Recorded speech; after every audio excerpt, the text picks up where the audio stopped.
Hello, chess family. It's me, National Master Jesse James, and today we're taking a look at rule number 29. Rooks belong behind passed pawns. I'll go ahead and extend this rule and go ahead and say, you know what? Put your rooks behind pawns. Whether you're attacking them or defending them, it's going to be the best place for them.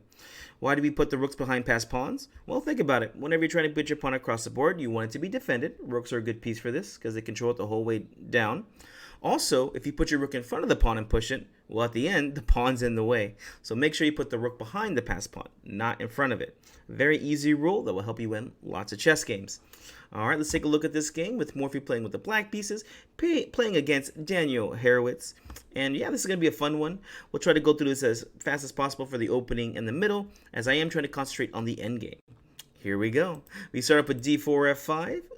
Hopefully you know the name of this opening. This is the Dutch defense. A very good opening for black if they're trying to be dynamic and make attacking chances. I like to play this every once in a while.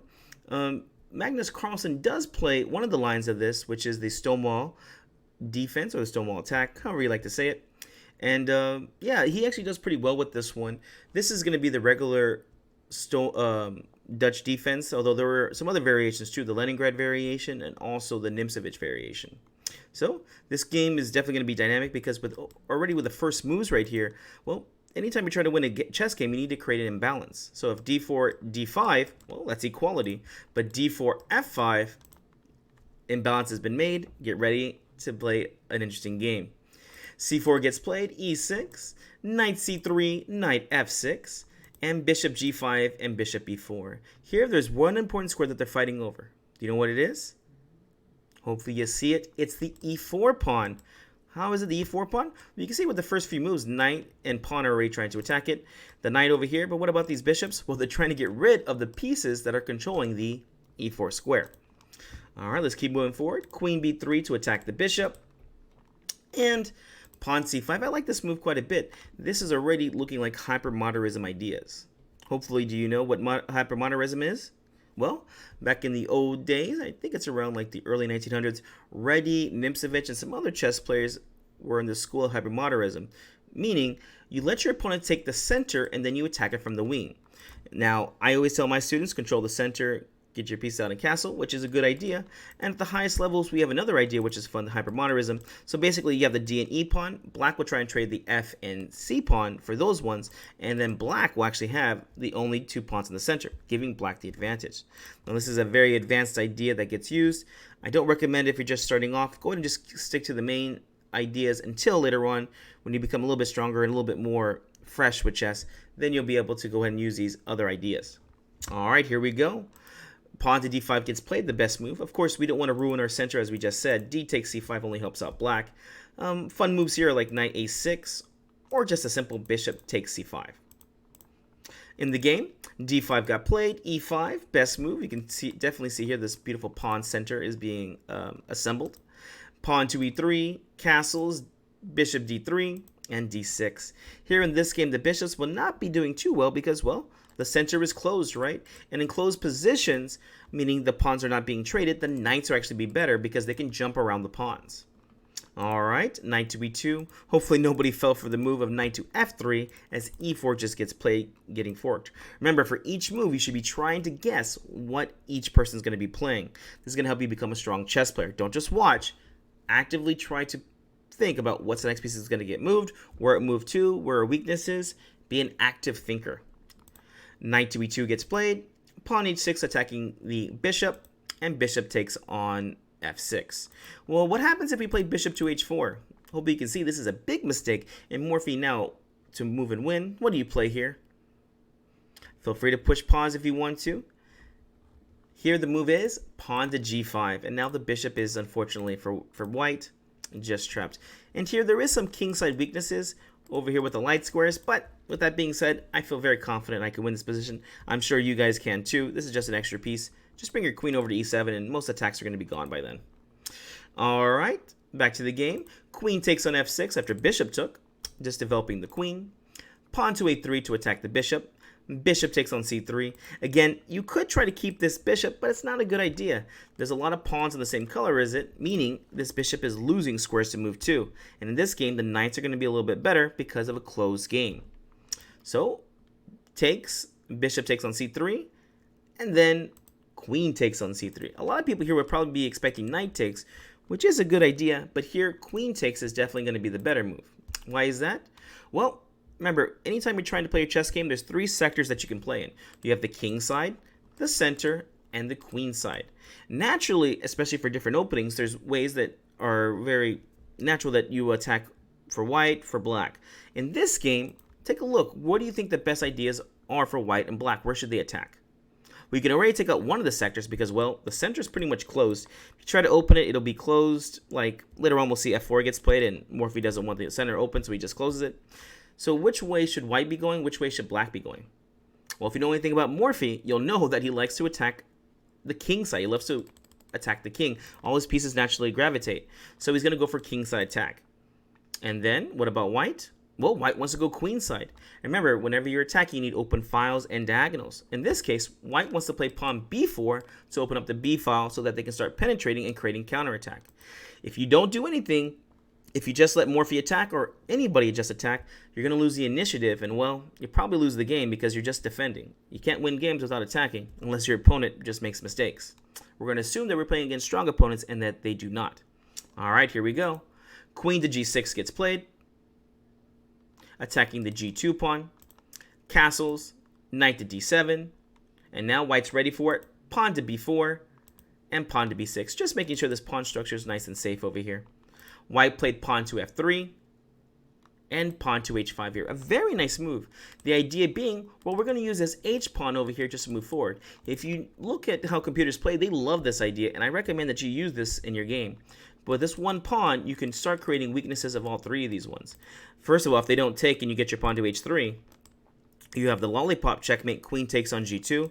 If they put the pawn to g3 and your pawn's on h3, well, then you can try to maneuver to get your queen to g2. This one pawn can create 3 different pawn weaknesses. Not a bad idea. So, in the game, white goes ahead and plays bishop c2. An interesting move, which we'll see in a second when it does. And here, Morphy, just trying to make moves here. Didn't really know what the best move is because this is a very ambiguous or weird-looking position. Plays bishop to b7. Definitely not a place you want to put your bishop. I mean, look at it. It's just aiming right at the wall and doesn't do much. So why he do this? Well, again, I wasn't too sure what to do here, and so you just got to make a move. So he played it. Okay.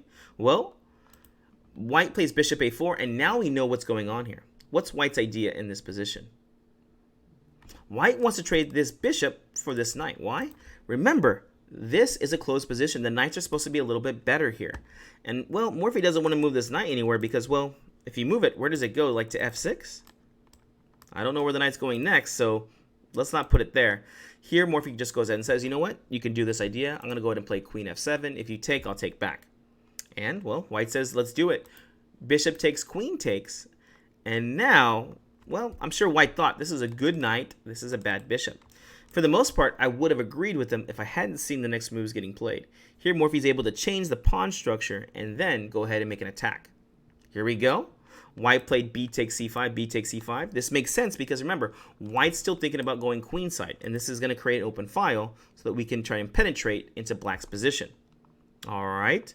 White went ahead and played f4, trying to open up as many lines as possible, and Morphy says, nuh-uh, e4. He has already found the weakness in this position. Remember, if you don't know what to do, find a weakness and then attack it. Can you find the weakness in this position that Morphy is going to be attacking? Hint, it is on the queen side. As much as Morphy loves to kingside attack, because of the pawn structure, there's really no places to put his pieces. Like, I guess you could try to put the queen to g4. I guess you could try to put your rook to g6 and threaten checkmate on g2. After rook f2, the attack's pretty much almost over. So we got to find something else to attack. Where is the weakness Morphy's going to attack here?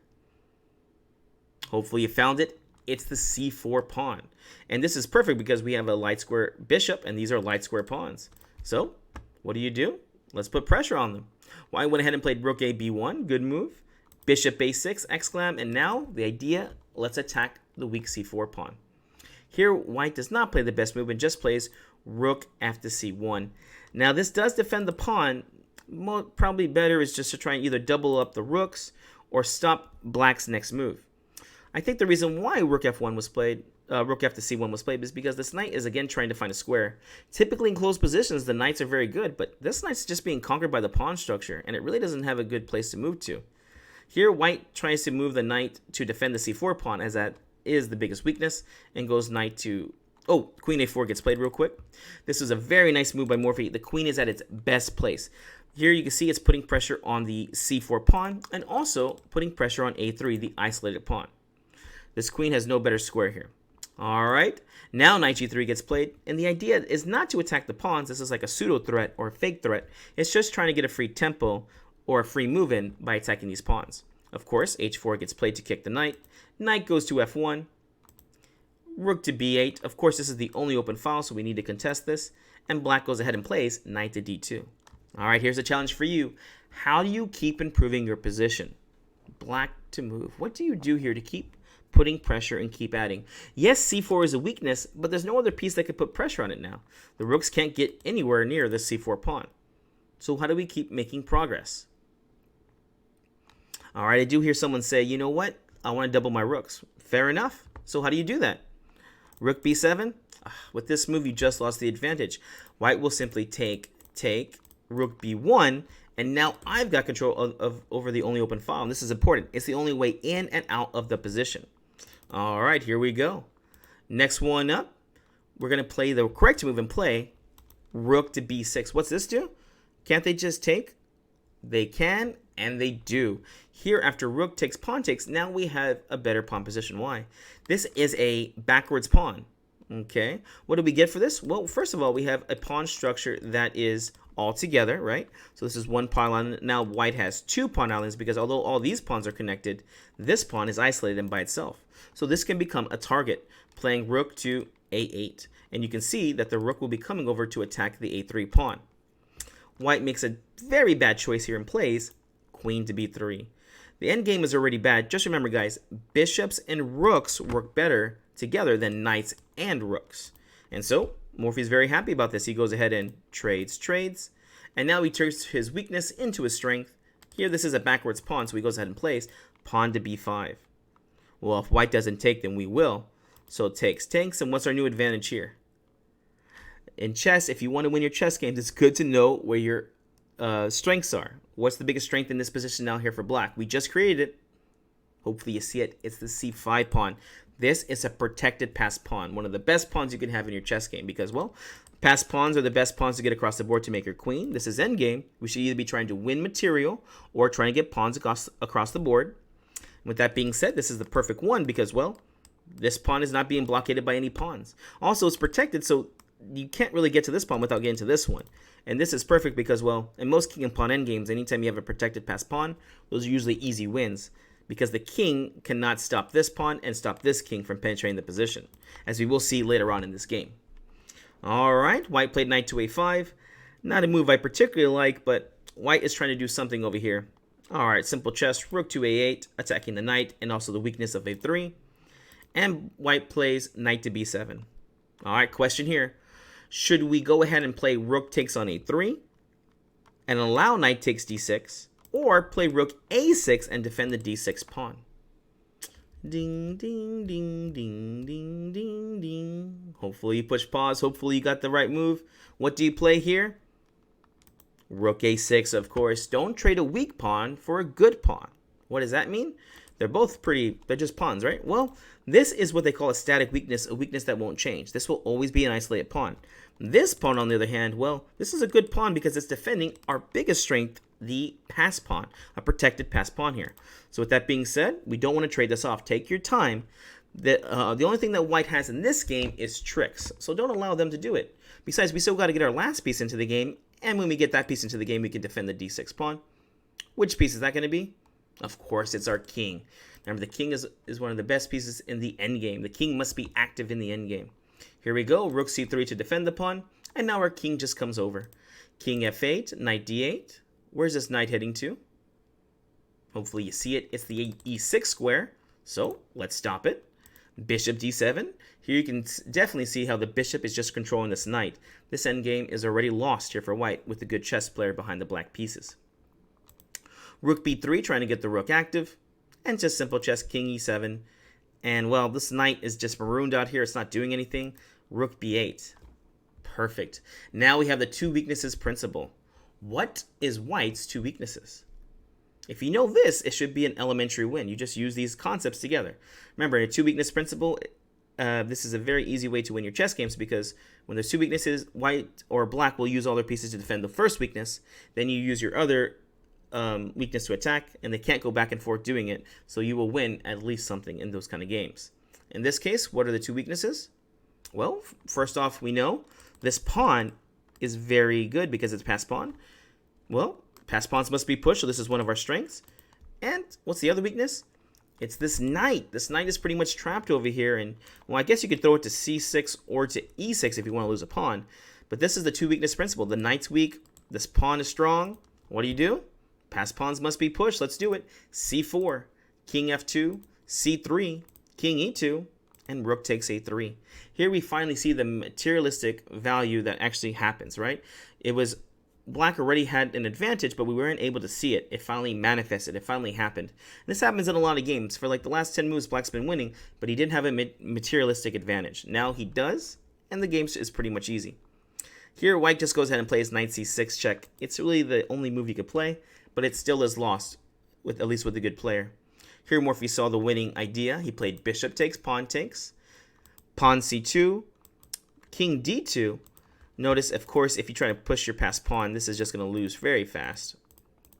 Looks like you got both queens on the board, but whoever has the first move always has the initiative, and this is black. Rook takes on e3 check, king f2, queen e3 is queen to e1 is check and mate. So you can't do this variation. So what do? You go ahead and play king d2. And I'm sure white thought, you know what, I'm doing well here. I'm going to stop this pawn, and, well, where does this rook move to stop this pawn? I guess something like rook a7, but I get this pawn, and, yeah, I'll be winning. Black to move and win. What do you play here? Remember, rooks belong behind passed pawns. Hopefully you found it. Rook c3. Game over. Why didn't you play this? This is where the rook wants to be, right? Rooks belong behind passed pawns. Oh, the king can take? Uh-oh, are you paying attention? Here we just make a queen, and now we're going to be winning the game easily. Well, in the game, king c1 was played. Rook takes c6. An easy rook and pawn endgame. We're up 2 extra pawns here. Should be an easy win. Right now, the threat is maybe to go something like rook c3 and rook takes on e3. So white went ahead and played rook b3. And now my challenge to you, find the winning strategy here. What is the best plan for black to win this game? All right, hopefully you found the idea. Attack the weaknesses. I agree. What's the weakness? Here, we have h2, g2, and e3. Notice how I don't say f4 because f4 is already defended, so we have to get rid of this guy. And who is going to do this?